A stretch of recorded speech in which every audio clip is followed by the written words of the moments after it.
چکے ہیں اور یہ سب کو مکمل کر دیں۔ الحمدللہ نحمده ونستعینه ونستغفره ونؤمن به ونتوکل علیہ ونعوذ باللہ من شرور انفسنا ومن سیئات اعمالنا من يهد الله فلا مضل له ومن يضلل فلا هادي له ونشهد أن لا إله إلا الله وحده لا شريك له ونشهد أن سيدنا ومولانا محمدا عبده ورسوله صلى الله عليه وعلى آله وأصحابه وبارك وسلم تسليما كثيرا كثيرا أما بعد فأعوذ بالله من الشيطان الرجيم بسم الله الرحمن الرحيم وأذن في الناس بالحج يأتوك رجالا وعلى كل ضامر يأتين من كل فج عميق وقال النبي صلى الله عليه وسلم من حج لله فلم يرخص ولم يفسق رجع كيوم ولدته أمه أو كما قال عليه الصلاة والسلام صدق الله العظيم وصدق رسوله النبي الكريم رب اشرح لي صدري ويسر لي أمري واحلل عقدة من لساني يفقهوا قولي۔ ایک مرتبہ نبی اکرم صلی اللہ علیہ وسلم پر درود شریف لیجیے۔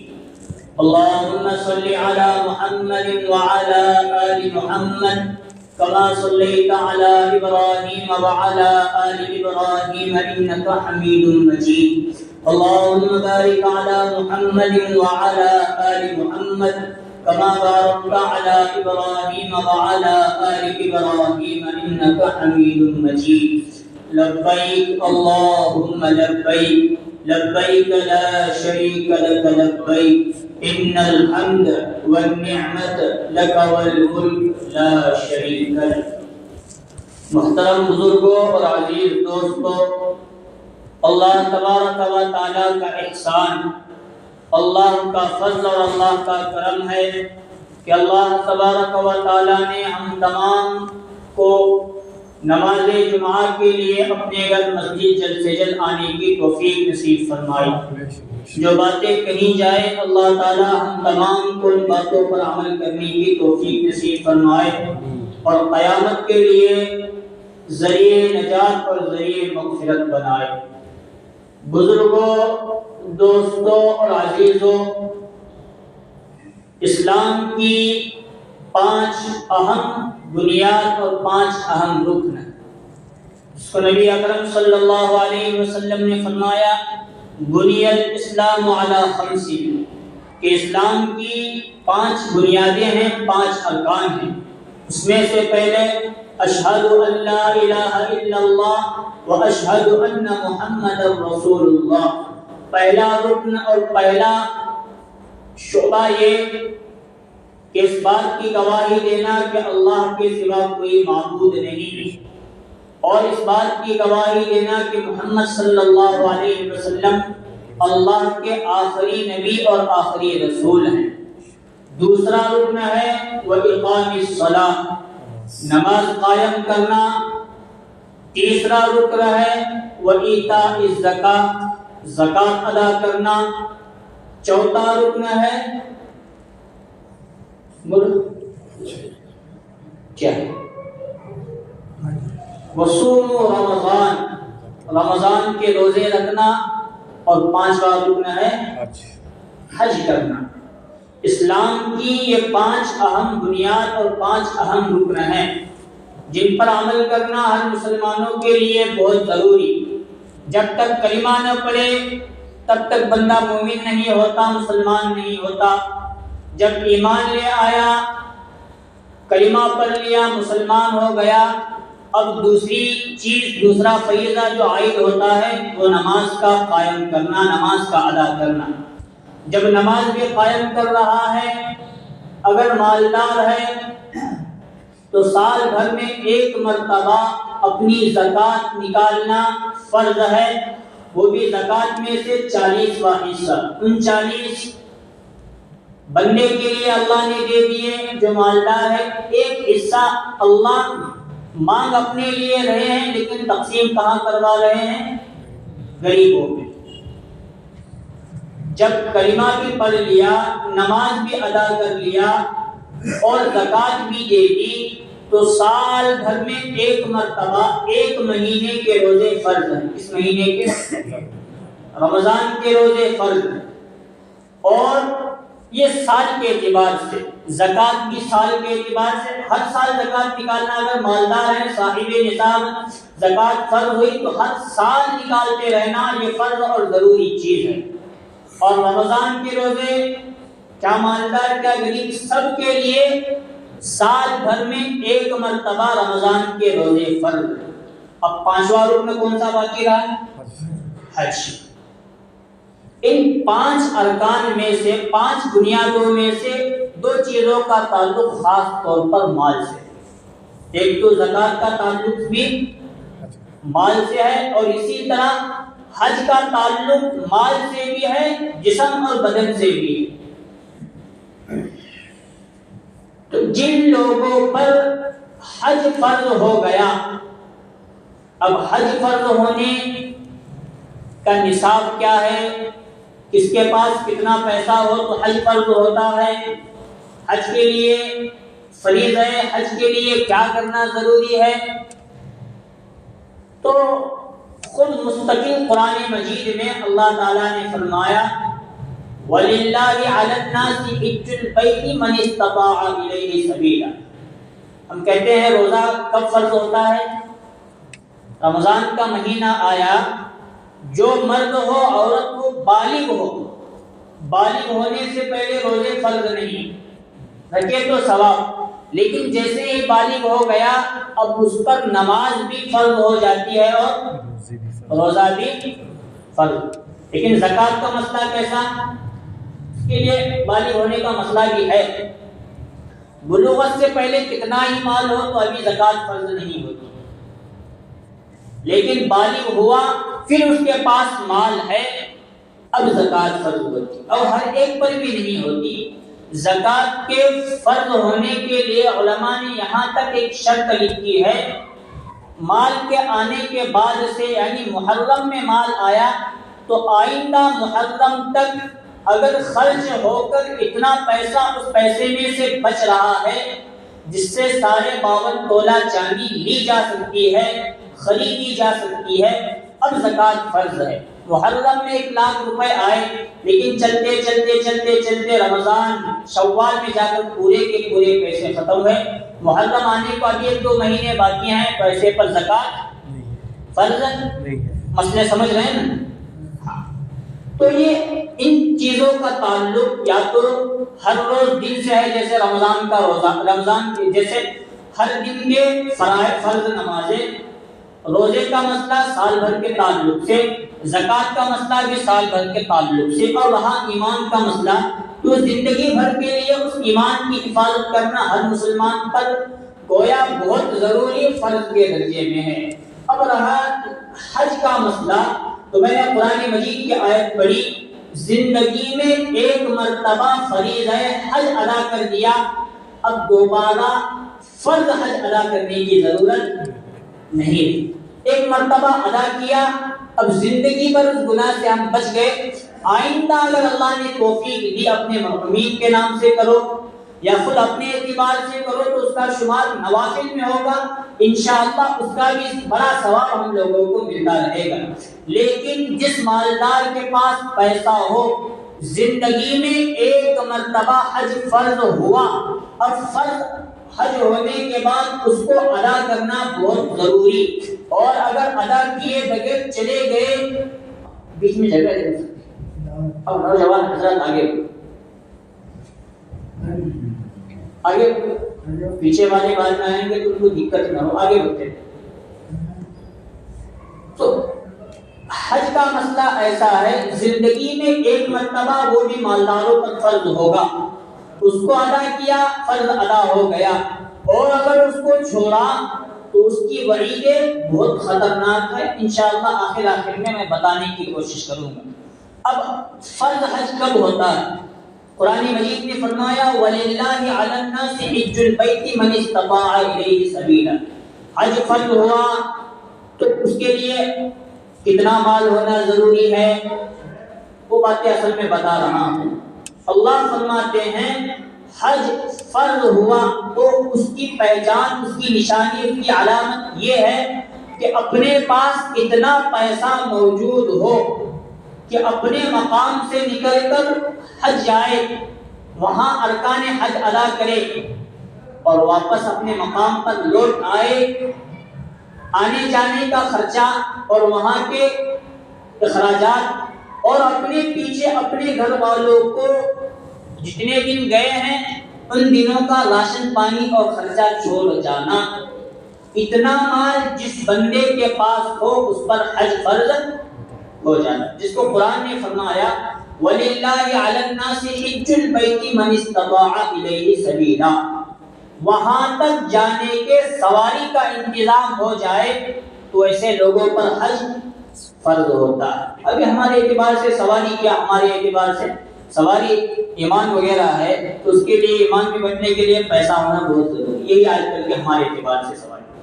آج پھر حج کرنے کے لیے کتنی رقم کا ہونا ضروری؟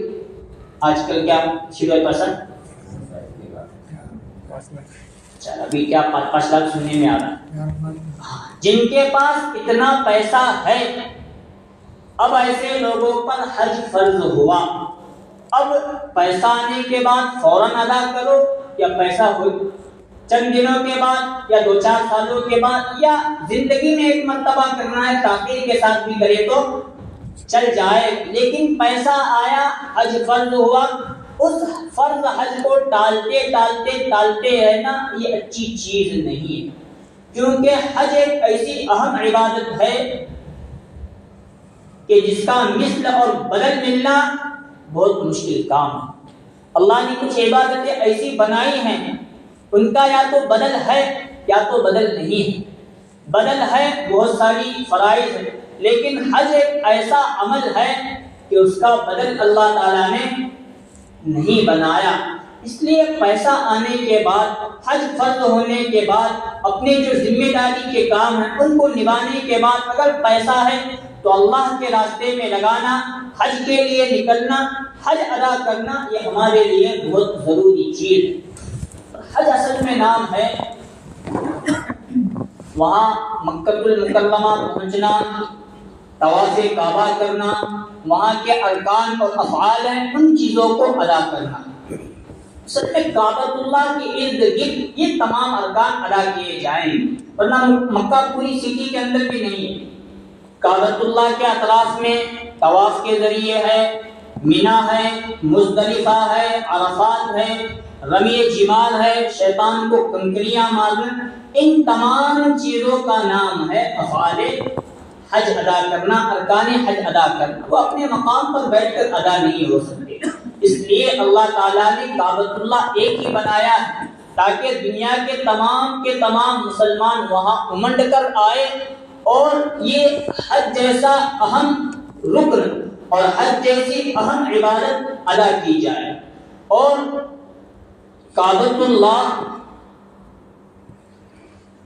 کی بنیاد حضرت ابراہیم علیہ السلام نے رکھی۔ قرآن کہتا ہے وَإِذْ يَرْفَعُ إِبْرَاهِيمُ الْقَوَاعِدَ مِنَ الْبَيْتِ وَإِسْمَاعِيلُ رَبَّنَا تَقَبَّلْ مِنَّا إِنَّكَ أَنْتَ السَّمِيعُ الْعَلِيمُ، جب حضرت ابراہیم اور حضرت اسماعیل علیہ السلام کعبہ کی بنیاد رکھ رہے تھے تب وہ دعا کر رہے تھے ربنا تقبل منا، اے ہمارے رب یہ جو بنیاد ہم نے رکھی ہے ہماری طرف سے اسے قبول کر لی۔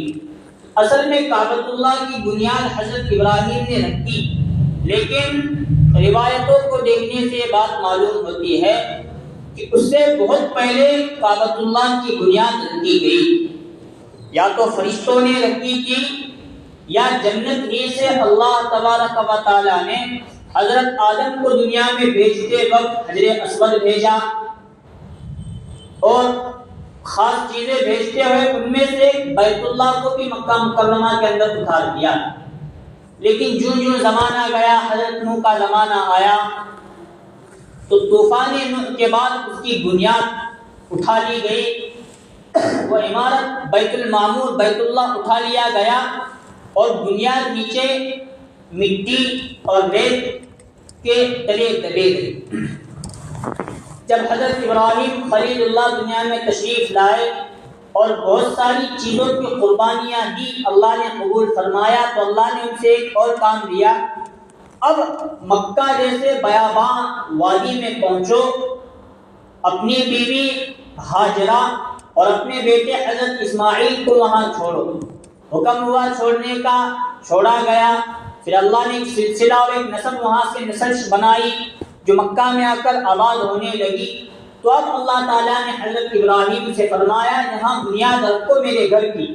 اسی کو قرآن کہتا ہے وَإِذْ يَرْفَعُ إِبْرَاهِيمُ الْقَوَاعِدَ مِنَ الْبَيْتِ وَإِسْمَاعِيلُ، دونوں نے بنیاد رکھی اور بیت اللہ کی تعمیر مکمل ہو گئی۔ تو حضرت ابراہیم علیہ السلام نے باری تعالیٰ سے فرمایا اے اللہ، آپ نے فرمایا بنیاد رکھنے کی، ہم نے بنیاد رکھ دی۔ 2-4 گھر یہاں موجود ہیں، سامنے بھی پہاڑ، پیچھے بھی پہاڑ، سیدھے سائڈ بھی پہاڑ، الٹے ہر طرف پہاڑ ہی پہاڑ ہیں۔ اب اس گھر کی زیارت کے لیے آئے گا کون دنیا سے؟ یہاں ایسی جگہ تیرا گھر تعمیر کیا گیا ہے کہ کوئی پرندہ پانی نہ ہونے کی وجہ سے یہاں پر مار نہیں سکتا، تو مخلوق یہاں آ کر تیری اشرف المخلوقات انسان یہاں آ کر کیسے آئے گی تیرے گھر کی طواف اور عبادت کرنے کے لیے؟ اللہ نے فرمایا ابراہیم اب اسی جگہ آواز لگاؤ کہ اے لوگوں، اس گھر کے طواف کے لیے اور اس گھر کے رب کی عبادت کے لیے اس گھر کی طرف اپنا سفر کرنا شروع کرو۔ حضرت ابراہیم نے سوال کیا یہاں کوئی بھی نہیں ہے تو میں کن لوگوں کو آواز لگاؤں؟ تو اللہ تعالیٰ نے فرمایا ابراہیم آپ آواز لگائیے، آپ کی آواز کو دنیا کے چپے چپے کونے کونے تک، بلکہ عالم ارواح میں جو مخلوقات آباد ہے، جو ارواح موجود ہیں جو ابھی دنیا میں نہیں پیدا کیے گئے، ان تک میں آپ کی آواز پہنچاؤں گا۔ حضرت ابراہیم نے حکم مانا اور جو ندا لگائی، جو صدا لگائی، تو حضرت ابراہیم کی آواز پر اس زمانے میں دنیا کے اندر جہاں جہاں مسلمان موجود تھے ان تمام نے لبیک کہا، بلکہ عالم ارواح میں جتنی روحوں کو اللہ نے پیدا کیا تھا، ان جن کے مقدر میں حج ہے، ان تمام نے حضرت ابراہیم کی اس صدا پر، اس ندا پر، اس آواز پر کیا کہا؟ لبیک کہا کہ اے اللہ ہم تیرے گھر کی عبادت کے لیے حاضر ہیں۔ کسی نے ایک مرتبہ کہا، اللہ کی توفیق اگر ہوئی تو اسے زندگی میں ایک مرتبہ حج عمرہ نصیب ہوگا، جس نے 2 مرتبہ اسے 2 مرتبہ، جس نے 3 مرتبہ لبیک کہا اسے 3 مرتبہ، جتنی مرتبہ جس شخص نے لبیک کہا اتنی ہی مرتبہ ان لوگوں کو وہاں جانے کی توفیق اللہ تعالیٰ کیا کریں گے؟ نصیب فرمائیں گے، اس کے حج کو قبول فرمائیں۔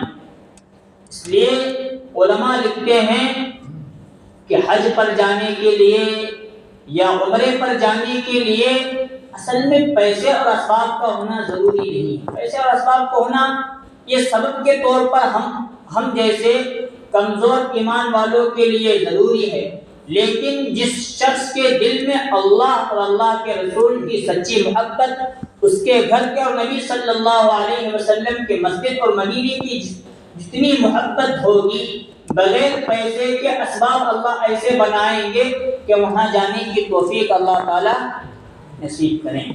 اب پیسہ ہے تو کنجوسی نہیں، حالانکہ آج کل بہت سارے مسلمان جا بھی رہے ہیں اور بہت سارے مسلمان ایسے بھی ہیں جن کے پاس عمرے کے اعتبار سے بھی پیسہ ہے، حج کے اعتبار سے بھی پیسہ ہے۔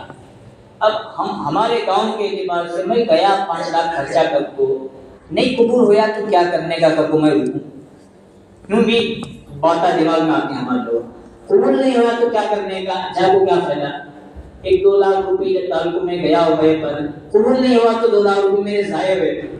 یہ ایک سمبا والے کا ذہن ہے، باقی دوسروں والوں کو ذہن نہیں، ایسا ہمارے یہاں باقی سب اللہ کے راستے میں بھی دیتے ہیں، زکوٰۃ بھی صدقہ بھی، ہمارے یہاں تو اب ایسی حالت ہمیں صدقہ نکال کو مدرسے کو دے تو قبول ہوا نہیں ہوا، نہیں یہ تو اچھا ایسا لگا. ابھی باتیں رمضان ہو کر گیا, رمضان میں بھی ہے, رمضان کی باتیں ابھی بھی سلسلہ ہو جائے. یا ہم لوگ گاؤں والے پیسہ دیکھ کر رک جاتے ہیں, حالانکہ یہ توفیق اللہ تعالیٰ چھین رہے ہیں ایسے وساوس دل میں آنے کی وجہ سے. اگر وساوس آئے تو شیطان کی کمر کو جس راستے سے بھی وسوسہ آئے گا, نماز قبول ہوئی کیا نہیں ہوئی, یہ وسوسہ جس دن آیا اس دن 5 وقت کی نماز پڑھنے کے ساتھ ساتھ سنت و نوافل کی نماز پڑھو, کیونکہ قبول ہو رہی ہے اس لیے شیطان وسوسہ ڈال رہا ہے. حج کا مہینہ آیا, دل میں اگر یہ وسوسہ آنے کا شروع ہوا, میرے پاس پیسہ تو ہے لیکن میں خرچہ کر گیا 4-5 لاکھ روپے, قبول نہیں ہوا تو عطا کہ نہیں, تو سمجھو اللہ تو بلا رہا ہے لیکن شیطان بیچ میں ٹانگ اڑا رہا ہے. تو اب جانے کا مضبوط ارادہ کرنا, نہیں تو پھر اللہ توفیق چھینے تو جلدی دے. عمرے پر لوگ جا رہے ہیں اور میرے دل کے اندر بھی جذبہ آیا اٹھانے کا, پیسہ سیدھا بھرنے کا, کیونکہ اب قبول ہونے کا وقت آیا. جب قبول ہونے کا وقت ہوتا ہے شیطان اسی وقت وہاں وسوسے کے اندر مبتلا کر کے ایمان کو سلب کرانے کی کوشش کرتا ہے یا ایمان کو کمزور بنانے کی کوشش کرتا ہے. تو حج یہ بہت بڑی عبادت ہے. اللہ کے بندے ایک بڑے بزرگ تھے جو 70 سال سے مکہ میں اسی لیے جا کر رہے تھے جب بھی حج کا موقع آئے تو میں حج کروں, عمرہ بار بار کرتا رہوں.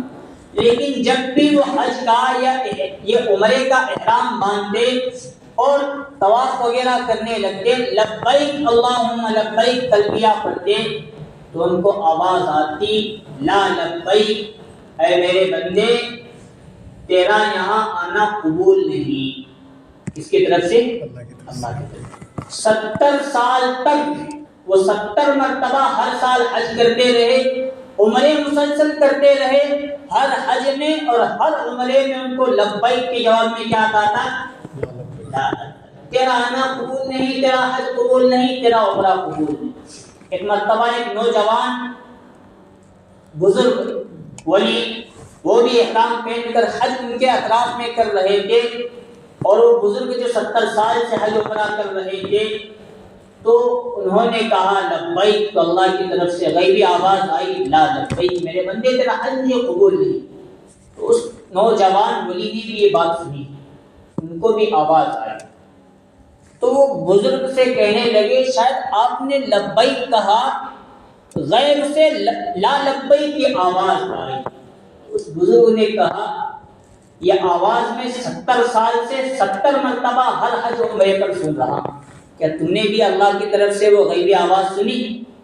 اس نوجوان نے کہا میں نے بھی سنی.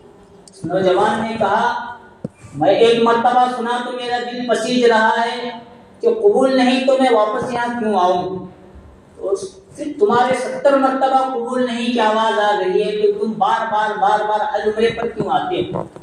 اس بزرگ ولی نے کہا میں تو اللہ کا گنہگار بندہ ہوں, اللہ کا در یہ ہے اگر اس در پر نہ آؤں تو پھر کس در پر آؤں؟ بس اللہ اگر قبول نہ کرے, اللہ کو راضی کرنے کے لیے مجھے آتے ہیں. جب یہ زبان سے نکلے اور تلبیہ پڑھنے کا شروع ہوا تب واپس اللہ کی طرف سے آواز آئی بندے جتنی مرتبہ تو نے حج کیا وہ تمام کے تمام حج قبول, اور جن لوگوں نے کہ حج میں نے قبول نہیں کیے تھے تیرے اخلاص کے نتیجے میں ان تمام کے حج بھی میں نے. وہاں کی ہر عبادت یہ حضرت ابراہیم نے ان کے خاندان نے ادا کی, نبی اکرم صلی اللہ علیہ وسلم نے ادا کی, تمام انبیاء علیہم السلام نے ادا کی, صحابہ اکرام نے تمام نے ادا کی. جب اتنی مقدس روحوں نے, مقدس ہستیوں نے ادا کیا ہے, وہ اگر ہم گنہگار بندے بھی کریں تو انشاءاللہ ان لوگوں کی صدقے میں, ان لوگوں کی برکت سے, ان مقدس ہستیوں کی برکت سے اللہ قبول کرنے والے ہیں. اب دل چھوٹا کر کے قبول ہوئے گا نہیں ہوئے گا بیٹھنے کی ضرورت. حج فرض ہوا, ہم تمام کو وہاں جانا بہت ضروری اور حج ادا کرنا بہت ضروری, سب کریں گے انشاءاللہ. حضرت اور ایک ابن دقیق نام کے ایک بہت بڑے بزرگ گزرے ہیں, ان کا واقعہ بھی کتابوں کے اندر لکھا ہے. کہ غالباً انہوں نے حضرت مالک بن دینار رحمۃ اللہ علیہ کا واقعہ بیان کیا ہے کہ حضرت مالک بن دینار رحمۃ اللہ علیہ نے بھی کئی حج سواریوں کے ذریعے کیے. ایک مرتبہ ان کے دل کے اندر یہ جذبہ آیا کئی حج میں نے سواریوں پر کیے لیکن یہاں سے لے کر اپنے گھر سے وہاں جانے کی جو مشقت ہے وہ سواری کی وجہ سے نہیں آئی, اس لیے اس مرتبہ میں حج پیدل کروں گا.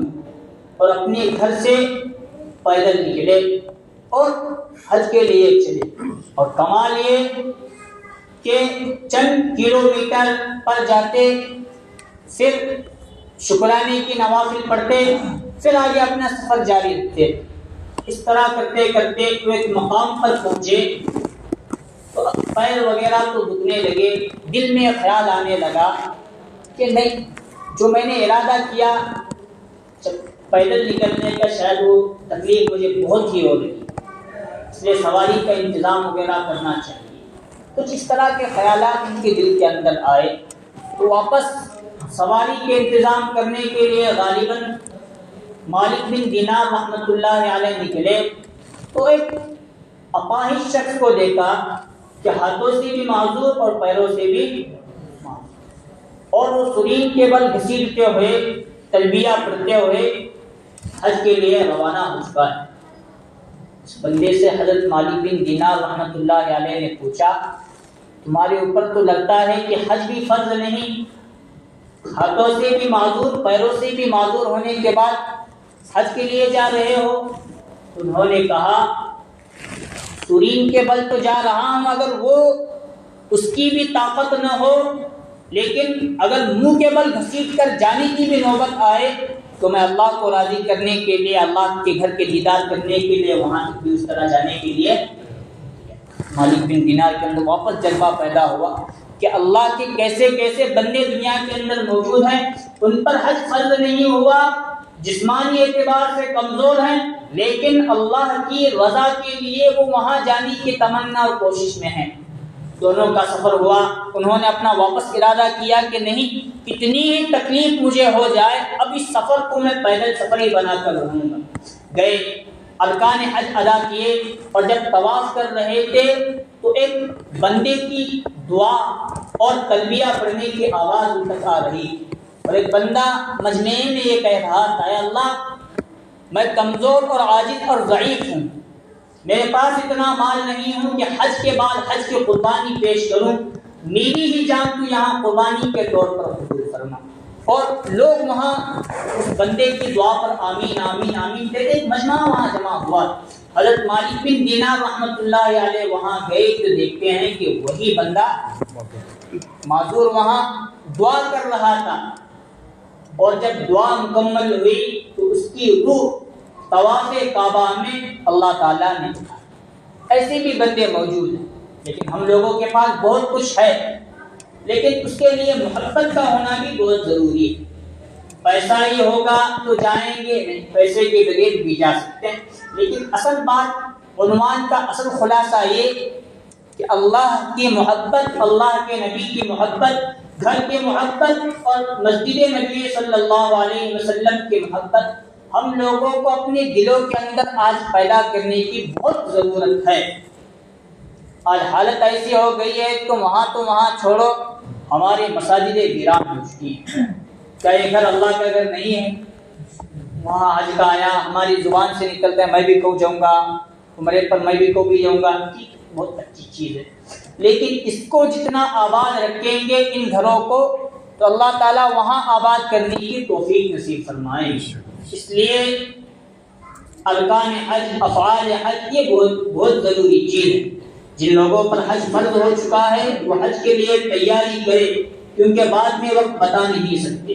حضرت علی رضی اللہ عنہ کی روایت ہے, فرماتے ہیں کہ نبی اکرم صلی اللہ علیہ وسلم نے فرمایا جس مسلمان پر حج فرض ہو چکا وہ حج فرض کیے بغیر مرا تو نبی اکرم صلی اللہ علیہ وسلم نے فرمایا وہ یہودی ہو کر مرے, نصرانی ہو کر مرے یا کسی اور مذہب کے اندر اس کی موت آئے, میرا اور میری امت کا اس سے بھی کوئی تعلق. حضرت عمر رضی اللہ عنہ اس روایت کے بعد 3 مرتبہ قسم کھا کر فرماتے ہیں جس شخص پر زندگی میں 1 مرتبہ بھی حج فرض ہوا وہ حج کرے بغیر مرا.